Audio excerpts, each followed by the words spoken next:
안녕하세요. 생활과 윤리교사 홍민기입니다. 이번 시간에는 분배적 정의와 윤리적 쟁점에 대해 배우겠습니다. 과거 1800년대 산업혁명 시대에는 경제 발전과 함께 심각한 불평등이 나타났습니다. 아이들은 학대에 가까운 노동을 했고 그 부모들은 온전히 눕지도 못하는 숙소에서 잠을 청했습니다. 이런 현실 속에서 마르크스는 능력에 따라 일하되 필요에 따라 분배받는 공산사회를 지향하였습니다. 누구나 실제 필요한 것들을 얻어 인간다운 삶을 살도록 하려 했습니다. 벤담은 사회 전체가 얻게 될 이익의 총량을 극대화하여 모두의 이익을 고려하고자 하였습니다. 현재는 어떨까요? 상위 10%가 전체의 75%를 차지하는 세상에서 평등은 가능할까요? 이런 결과를 우리는 긍정해야 할까요? 앞으로 배울 사상가인 노직, 롤스, 왈처는 이러한 분배의 문제에 대해 고민하며 분배 정의의 원칙을 세우기 위해 노력하였습니다. 선생님은 노직, 롤스, 왈처 순으로 설명하겠습니다. 우리가 배울 주요 학자 중 롤스와 노직은 둘 다 절차적 정의를 중요하게 생각합니다. 공정한 절차를 따르면 발생한 결과는 정당하는 입장이죠. 축구나 게임이 여기에 해당합니다. 반칙하지 않고 규칙을 준수한다면 10대 0이든 100대 0이든 정당한 결과인 것입니다. 우승 상금 등을 분배하는 과정에서도 충돌을 막기 위해 그것들을 조정할 원리나 절차는 필요하죠.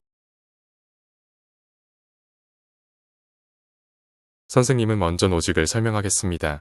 노직은 소유권으로서의 정의를 주장합니다. 노직에게 사회는 개인의 생명, 자유, 사유재산 등을 다른 사람이나 국가 권력에게 뺏기지 않는 사회입니다. 이런 침략 가능하지 않는 권리를 소유한 개인들은 서로의 이익을 위해 자발적인 교환 시스템으로 사회를 이룹니다. 다른 가치들에 비해 개인의 자유만이 가장 우선되어야 한다는 자유지상주의를 추구하며 개인은 정당하게 얻은 소유물에 대해 배타적, 절대적 권리를 지닙니다. 노직에게 우리나라 과세표준은 부정의한 것입니다. 개인의 정당한 소유물을 동의 없이 의회에서 멋대로 정하여 최대 45%까지 가져가는 것이니 말입니다. 노직은 45%의 세율은 100년을 사는 사람이 있다면 45년을 노예로 사는 삶이라 비판합니다. 강제 노동을 한 꼴과 같으니까요. 그러면서 비정형적 권리를 주장합니다. 고정된 객관적 분배 기준은 없다는 것이죠.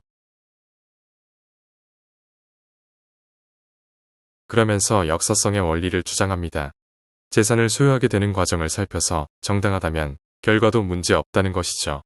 오히려 분배 결과를 고려하는 롤스의 주장은 소유권을 침해하는 것이라 주장합니다. 노직은 세 가지 원칙을 제시합니다. 첫째는 최초 취득의 원칙입니다. 타인에게 피해를 주지 않고 노동을 통해 정당하게 취득한 재화는 개인의 것이라는 말입니다. 서부 개척 시대의 황무지를 개간해서 밭을 일군 경우가 이에 해당합니다. 과거 로크가 주장한 내용을 이용하여 로크적 단서라 합니다. 노동을 통해 얻었고 타인의 처지를 악화시키지 않는 범위를 의미합니다.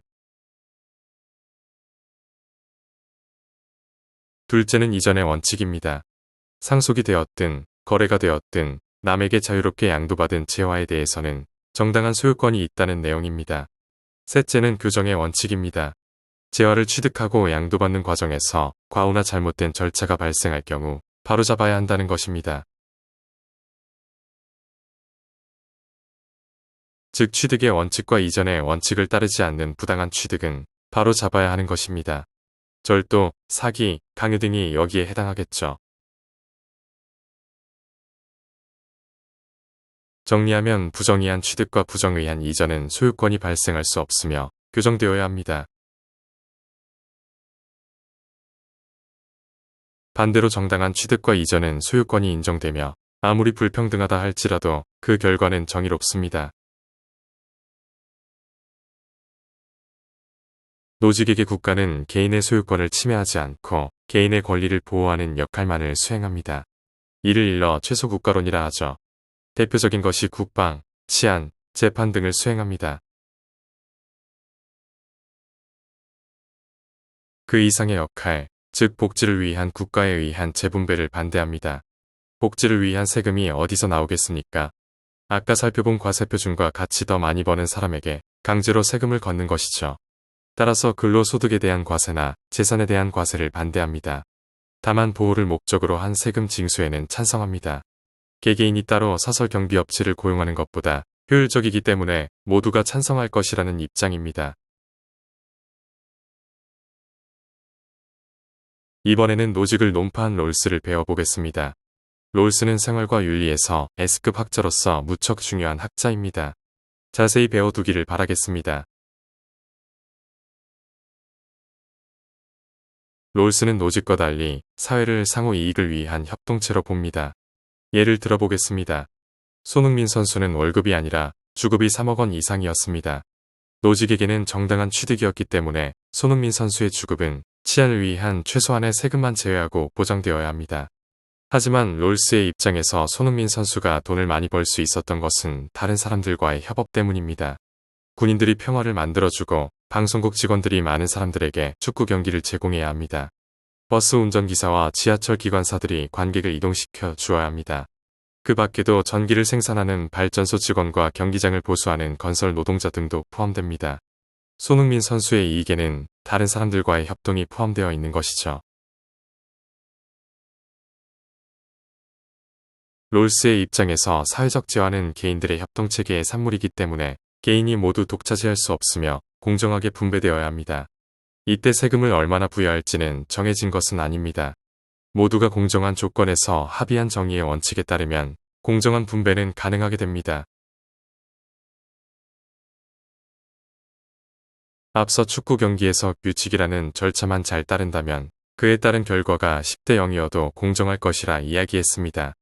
이런 것을 순수절차적 정의라 합니다.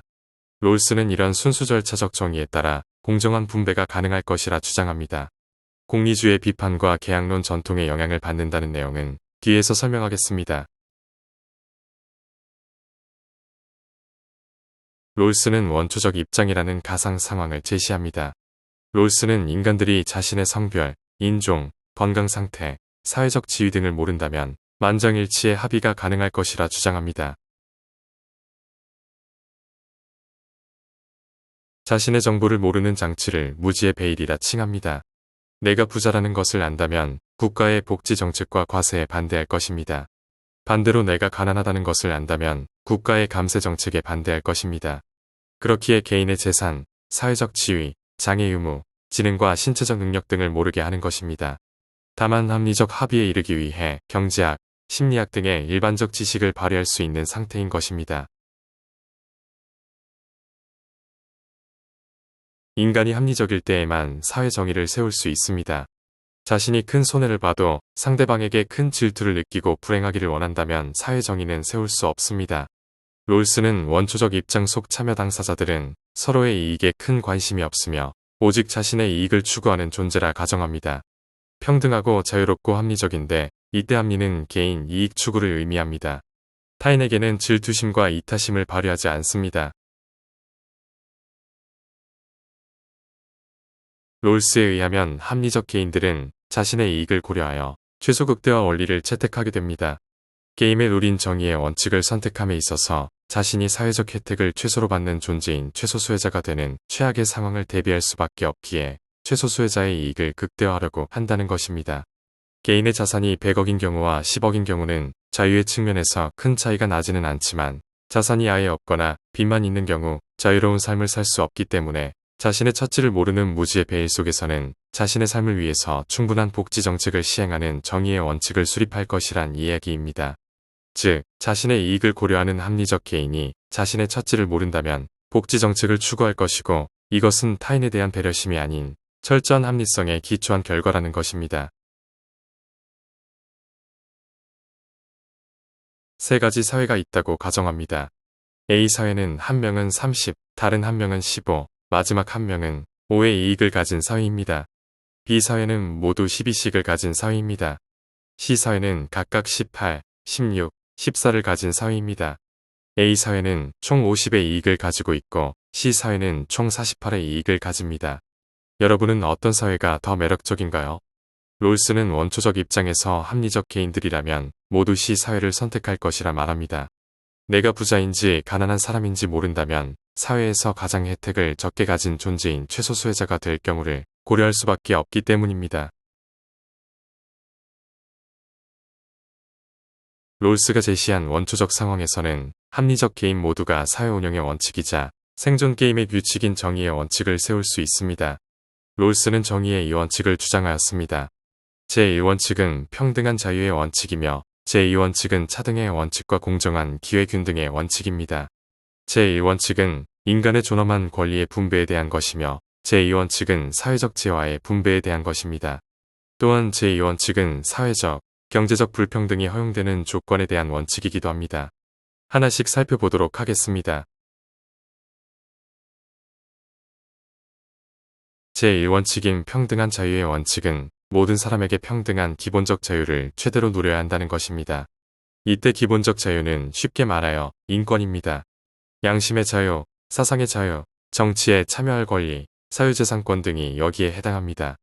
타인의 자유를 침해할 경우 기본적 자유가 제약될 수 있습니다. 또는 약간의 자유를 제한함으로써 모든 사람의 자유가 더 광범해지고 안전해질 때도 가능합니다. 대표적으로 전쟁 상황에서 징병제 운영이 여기에 해당할 것입니다. 다음은 제2원칙 중 하나인 차등의 원칙입니다. 롤스에게 있어서 사회에서 가장 가난한 사람, 즉 최소수혜자의 처지가 나아진다면 사회적, 경제적 불평등은 정당화될 수 있습니다. 예를 들어 한 기업가가 혁신적인 제품을 만들어서 큰 부를 얻었을 때 그의 기여로 많은 가난한 사람들에게 새로운 일자리가 제공되었다면 그때의 불평등은 정당화됩니다. 롤스는 기업가의 재능은 기업가 본인의 것이지만 그런 천부적 재능의 분포는 공동의 자산으로 간주해야 한다고 주장합니다. 앞서 말한 것과 같이 롤스에게 사회는 협동체계입니다. 머리가 좋은 사람에게도 그것을 실현시켜 줄 기술자와 자신을 보호해 줄 힘센 경찰 등이 필요합니다. 힘, 두뇌, 예술적 소질 등 천부적 재능이 사람마다 나뉘는 것이 천부적 재능의 분포입니다. 이것이 랜덤, 즉 임의적이라는 사실 자체는 정의롭거나 부정의하다고 할 수 없습니다. 다만 이러한 비합리적 우연성에 따라 합리적 인간의 삶이 결정되는 사회구조는 결코 합리적이지 못하며 정의롭지 못합니다. 즉 롤스는 운에 의해서 소득의 분배가 결정되는 것은 정의롭지 않다고 주장합니다. 제2원칙 중 두 번째인 공정한 기회균등의 원칙은 성별이나 인종, 계급 등에 따라 직위와 직책이 막혀서는 안 된다는 것입니다. 사회적, 경제적 불평등의 계기가 되는 직위와 직책은 모든 사람들에게 열려 있어야 한다는 것입니다. 유사한 능력을 가진 사람이라면 동등한 삶의 기회를 보장받아야 합니다. 롤스는 자유의 우선성을 주장하면서 이 원칙의 실현을 위해 이 원칙을 침해할 수 없다고 말합니다. 최소수혜자의 처지를 개선하기 위해서라도 개인의 권리를 빼앗을 수는 없다는 것입니다. 그런 점에서 롤스는 공리주의를 비판하며 계약론 전통을 추구합니다. 다수의 이익을 위해 소수의 권리를 희생할 수는 없다는 입장인 것입니다. 롤스의 정의의 원칙은 제1원칙은 평등한 자유의 원칙과 2-1 원칙은 차등의 원칙, 2-2 원칙은 공정한 기회균등의 원칙입니다. 모두 외우셔야 합니다. 롤스는 자신의 처지를 모르는 무지의 베일이 있는 원초적 상태에서 합리적 개인은 이 원칙들의 만장일치로 합의할 것이라 주장합니다. 최소수혜자의 이익을 극대화하는 전략인 최소극대화의 원리를 통해 합리적 판단을 내릴 것이기 때문이죠. 롤스는 지나치게 가난한 사람은 실제적인 자유가 없다고 판단합니다. 어느 정도의 재산을 갖춘 사람만이 평등한 기본적 자유를 누릴 수 있습니다. 따라서 국가의 역할은 운에 의해 발생한 사회적, 경제적 불평등을 최소화해야 하며 국가에 의한 재분배 정책을 추진해야 합니다. 롤스는 재산 소유 민주주의를 주장합니다. 평등한 기본적 자유와 공정한 기회균등을 전제하고 초등학생, 중고등학생, 대학생 및 사회초년생 등 각 시기가 시작하는 순간 교육 등을 통해 생산적 자산과 인적 자본의 광범위한 소유를 보장함으로써 부의 집중을 피하려 합니다. 이것은 복지국가와 다릅니다. 롤스에게 복지국가는 단순히 빈곤한 처지에 놓인 사람에게 혜택을 주지만 그에게 처지를 바꿀 수 있는 기회를 제공하지 않습니다. 배고픈 사람에게 물고기만 주는 것입니다. 하지만 재산 소유 민주주의는 재분배 정책을 통해 자신의 처지를 개선할 기회를 제공하고자 합니다. 물고기를 주는 것이 아니라 물고기 잡는 법을 안내하는 것과 유사합니다. 다음은 왈초의 주장을 살펴보겠습니다. 왈초는 복합 평등 혹은 다원적 평등으로서의 정의를 주장합니다. 왈초는 롤스의 단일한 정의의 원칙은 실제 삶에서 실현될 가능성이 적다고 비판합니다.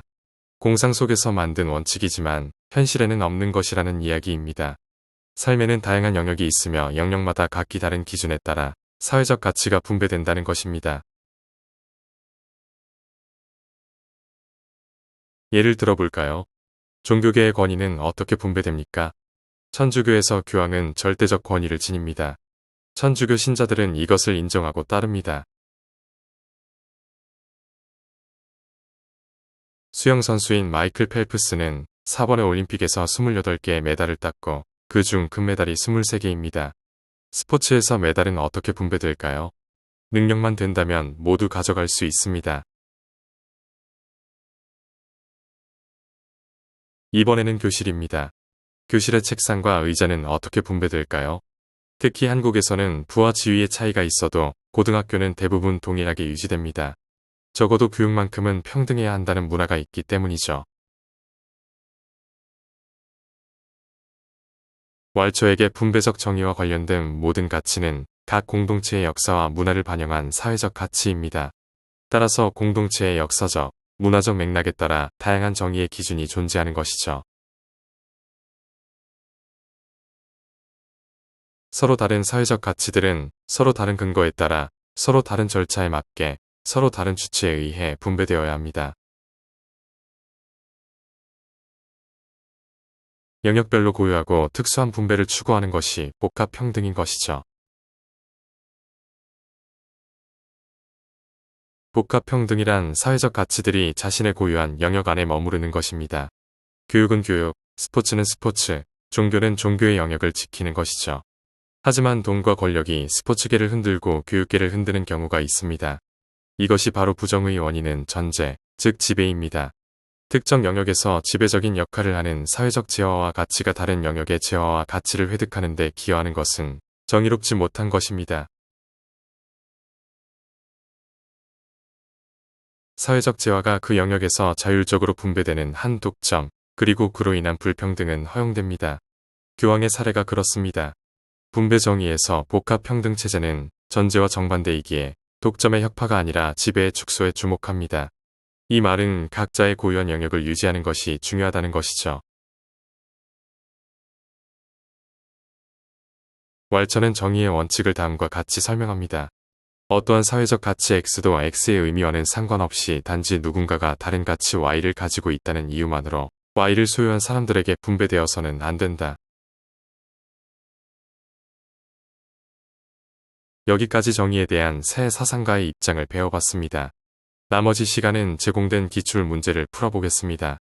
다음 시간에는 문제풀이를 하도록 하겠습니다. 다들 수고 많으셨습니다.